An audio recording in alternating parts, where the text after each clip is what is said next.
section 1, chapter 2, lesson 6. So we're going into our next objective for the chapter, which is inverses. Inverses get a little bit more difficult in terms of just what they ask you to do with them can be a little bit confusing. But the biggest concept of inverses is simply x and y flip. So if your x and y flip, that's essentially the inverse. You're swapping your x and y values. So we're going to kind of go through this a little bit here and talk about some review of function stuff and then talk about inverse of functions.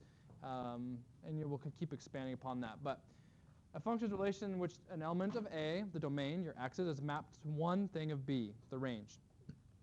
So that just means that your x values can only go to one y. Okay? If you have something that they go to two different things, that's not a function anymore. And what that would look like is you'd have stacked points on a graph. Anytime you have stacked points on a graph, it's not a function. Okay? That's why the vertical line test works. Okay? So in this case, this is a case of it being okay. So you have -2 to 4, 2 to 4, -3 to 9, and 3 to 9. So you may be like, wait, they're going both to 4. It doesn't matter because these are two different inputs. They can go to the same y value. Right? In this case, it's what? What's this function doing? Squaring. -2 squared is 4, 2 squared is 4. That's a function. Okay? So we're still okay. The inverse of a relation which undoes the function. In other words, the element of B are mapped to A, so we're doing the reverse order now. So the one above it, that still goes straight across. We're still good. But now, when we reverse the order of this one, we have an issue. 4 is split to two different things. 9 is split to two different things. This is not a function. Okay? This is not a function. Okay? The biggest thing that they kind of hit when it comes to the, we're going to talk about it quite a bit, but quadratics, inverses, are not functions. Because what happens is you get a parabola, and then you turn it, and then it's going this way. Let's get the pen here. So you have a parabola. When you do the inverse of parabola, I'm jumping the gun here, but it ends up going like this. And so you see that they have stacked points. That's what this is signifying, stacked points. So it's not going to be a function for that. And we're going to talk about that quite a bit, but just giving you an idea where we're going. Okay, so in the case I inverse is a function. Case 2, it is not a function. Okay, these are some key rules here that I would kind of get down. The domain of the inverse is the range of the original. So your domain of the inverse, okay, is the range of the original. Okay, so domain of the inverse, so x of the inverse is the y from the original, just flipped. The range of the inverse is the domain of the original, so the other flip. The inverse of a function may or may not be a function. So it's not always a function, it's not always not a function. Okay? It's not either or. Okay? All right. So then it says consider the option of putting on your socks and putting on your shoes. What would be the inverse operation?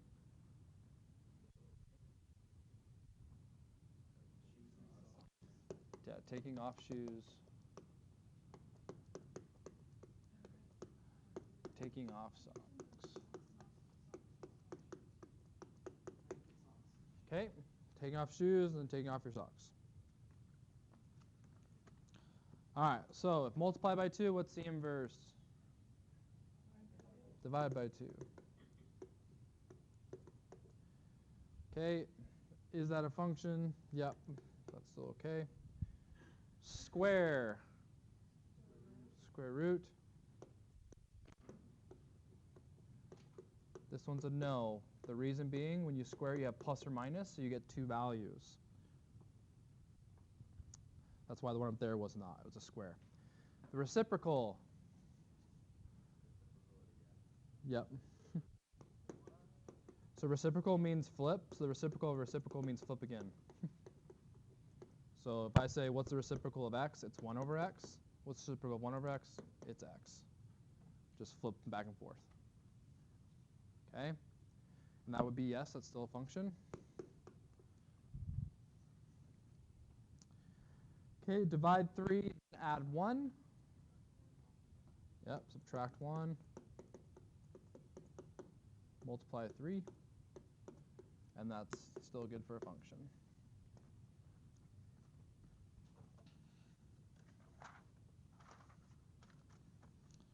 Okay.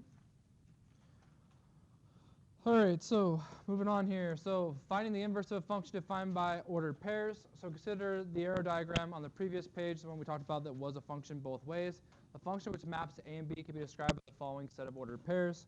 So we're just listing these ordered pairs here. So 1 goes to 2, 2 goes to 4, 3 goes to 6, and 4 goes to 8.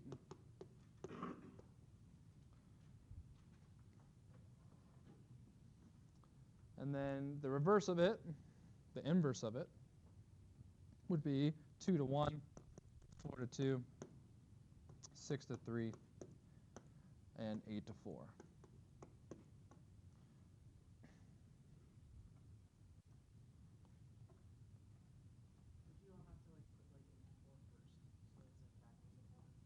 No, the order doesn't even really matter that much.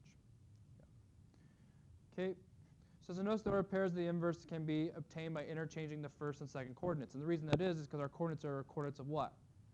X and Y. So if we flip them, that's your inverse coordinates.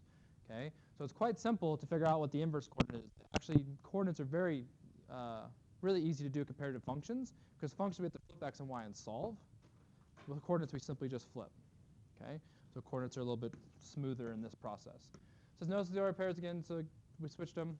This reinforces the rule that the domain of the inverse of the function is the range of the original, and the range of the inverse function is the domain of the original. So this talks about if you're flipping X and Y, then you're flipping your domain to your range.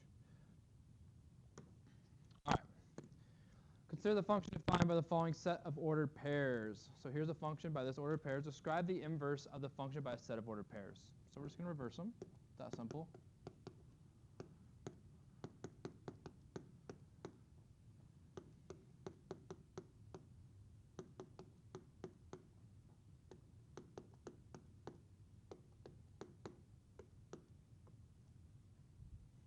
Okay, so there's your points flipped. It wants me to graph the original and the inverse. I think I have enough room here to do it. Okay, so let's do the original. So -4, -2, point there. -2, -1, point there. -1, 0. -2, -1. Oh, -1, 0. 0, 1. 2, 4. And 3, 8. Okay, and then my other one, we'll just put the inverse in red. We're going to go -2, -4. We're going to do -1, -2. We're going to do 0, -1. 1, 0. 4, 2. And 8, 3. Okay. It says draw a line which acts as the mirror between the original function and its inverse.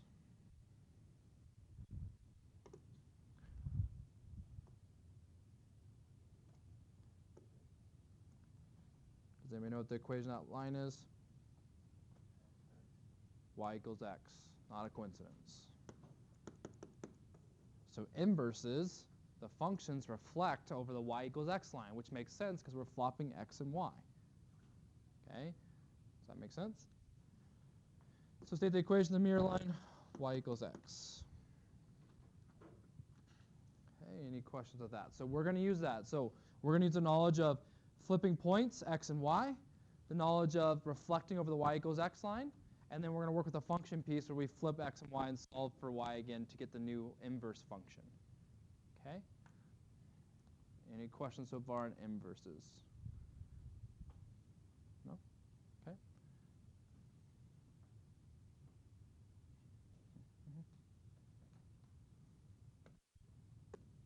All right, so onward. Okay, so find the inverse of a function defined by a graph. To determine the inverse of a function defined by a graph, reflect the graph and the function of the Y equals X line. Alternatively, you can flip points. So it's already summarized to you. So here's two graphs. They said they want us to sketch the inverse. Okay, so you could start off to give yourself a guide, and you can say, okay, I'm going to go ahead and sketch the Y equals X line, and I'm going to reflect over that. So what happens at this point here, though? It stays there exactly. Because it's on that line and you don't reflect over it, it just stays there. So it's going to be called your invariant point. Okay. Same thing here. I can go and do the y equals x line. And I know that visually doing reflections is kind of hard to like picture, so you can still just steal the coordinates you can see and flop those too. That can help you. So you have two ways to kind of sort this out. So like for example, this looks confusing here because why? It goes right through on top of each other again. See right here, this is negative 3, 0. This is 0, negative 3. Negative 3, 0 and 0, negative 3 are flopped. Do you see what I'm saying? These points are going to land on each other. Like that. Okay, but then, and sorry, this is technically negative 6, 0, sorry. So what I'm doing is I'm trying to reflect over this line. See how these are the same distance apart? So that's going to reflect right on top. But I'm showing you that the points, and sorry, it's negative 6, not negative 3. Because it's going by 2's. This point is negative 6, 0. This point is 0, negative 6. So what I'm saying is, Jenna, if I did the inverse of this point, the original, would be here. If I did this one, it'd be here. So these things kind of flop on each other. So invariant point is a point which will not change. And so can you think of a point for an inverse that wouldn't change? What's that? Yeah, it touches the mirror line, but how about an actual point? 0, 0, 4, 4, 6, 6. Because x and y are the same, it doesn't matter if you flip them. So, right, so this guy here is probably, because of the scale, negative 3, negative 3. And so it didn't go anywhere. Okay? All right, so then this right here, this is 3, 0. So this would reflect to 0, 3. Or sorry, 6. I hate the scales. Okay, 0, 6, like that. So what's happening is it's going right here. This one is, let's do this one too. This one here is 4, negative 2. So I'm going to go negative 2, 4. So here's what we got going. Like that. That's what we have going on. So that blue V that's been turned is your inverse.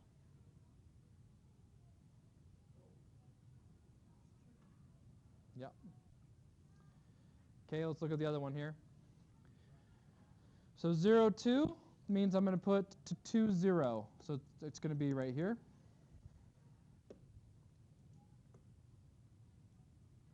Okay. This right here is negative 6. Gosh, it was 4, but you guys get the idea. Negative 6, 0 goes to 0, negative 6. And 6, 0 goes to 0, 6. So this guy goes like this. And then this point here, they're going to share. So it goes like this. That's going to be your inverse. Okay, is A and B a function, yes or no? Neither of them are. They both are stacked points. We have an issue here. We have an issue here where they cross 2 times. So good. The top one? That was this point right here. 6, 0, 0, 6. Okay? It's very difficult to see the reflections, and you'll get it with time. But trust your points of just staying consistent, flipping your x and y, and you'll be fine. So this is where it gets a little bit, I don't want to say messier, but you just have to be really good with your algebra when you're switching x and y. So when find the inverse of a function defined by equation, you change the x and y and solve for y. Okay? So if it says this function, what's the inverse? You say, okay. You flip the x and y, and then now you solve and get y by itself again. So for the example of y equals 3x plus 2, we're going to do right now. So it's going to be x equals 3y plus 2. And now we solve for y. We minus 2, divide 3.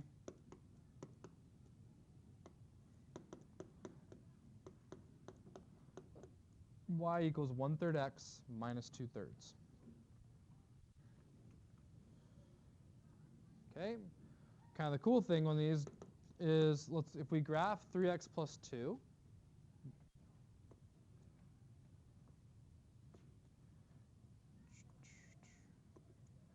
okay, that's going to look like this. And then if I graph the inverse, 1/3 x minus 2/3,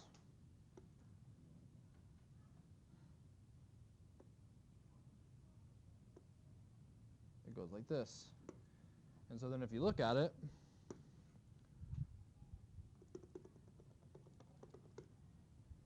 they intersected at the invariant point again, and it's reflecting over the y equals x.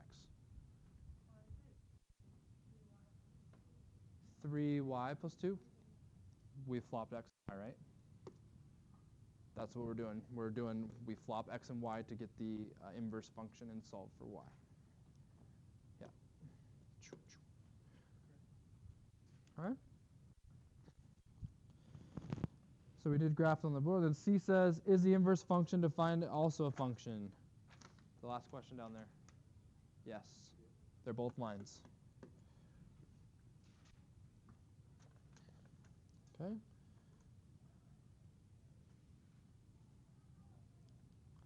All right. Yeah, so we're going to skip the calculator command part. And we're going to go to 6 here. And we're going to not use calculator, though. We're going to do what we would normally do. So we're going to say, so use a procedure to confirm the graph of the inverse. So let's go ahead and graph this, because the inverse, the algebra of an absolute value inverse is a little bit more difficult. I'm just going to go ahead and graph absolute value x minus 3, which is going to be a v that's pushed down 3. So this is the original here. Okay. And then I'm going to practice doing the inverse. I'm going to do the dotted y equals x line, and I'm going to reflect it. Let's actually go with yellow here. Try to get this to work here. So if this is 0, -3, then it's going to go through -3, 0.